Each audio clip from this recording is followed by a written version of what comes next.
Bula, and welcome to Season 2, Episode 18 of Breakfast Bites by TableForSports.com.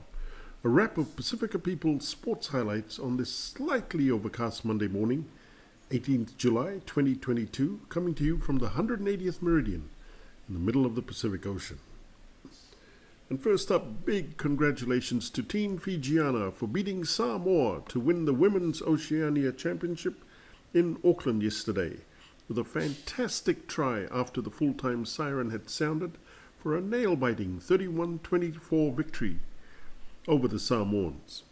Tonga thrashed Papua New Guinea 108-7. So go girls go, the Rugby World Cup in New Zealand is up next.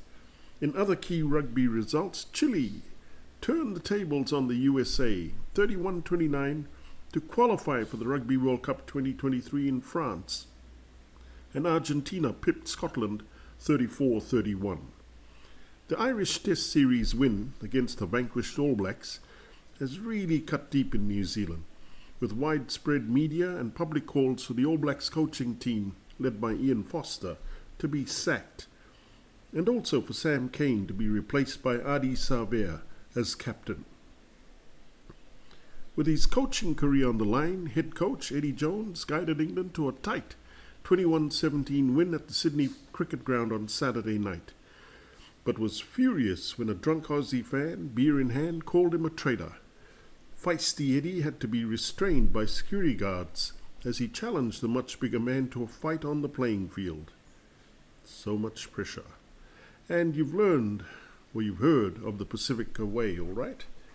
All that political bull our Pasifika politicians make at all the cocktail parties they attend whenever they get together. Well, new Australian Prime Minister Anthony Albanese is catching on real fast. At the Pacific Islands Forum in Fiji last week, he reportedly told Papua New Guinea Prime Minister James Marape of his Labour government's support for an NRL franchise based in PNG in 2025, when Papua New Guinea celebrates 50 years of independence from Australia.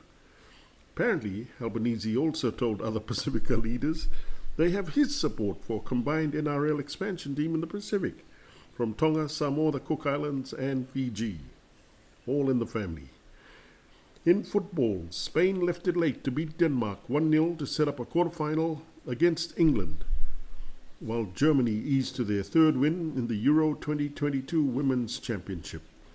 In boxing, undefeated KO king Ryan Garcia knocked out former WBA super featherweight champion Avia Fortuna in the sixth round of their lightweight fight in Los Angeles, California yesterday, fulfilling his promise to his 9 million fans on Instagram. And finally today, a miraculous round of golf on the most hallowed ground, St Andrews, by Australian Cameron Smith, to hunt down Rory McIlroy and win the Open Championship at St Andrews, firing a bogey-free new record 8 under par 64, which included 5 consecutive birdies at the turn and another on 18 to seal the win. My cousin Tony Finau finished tied on 28th place, winning a tidy US $90,917 in prize money. Go Tony. For TableForSports.com, I'm Calden Kamea. Malo, Vina'a, and thank you. Please hit the subscribe button below if you'd like to receive more Pasifika sports highlights on Breakfast Bites. And thank you, Tumas, for all your support.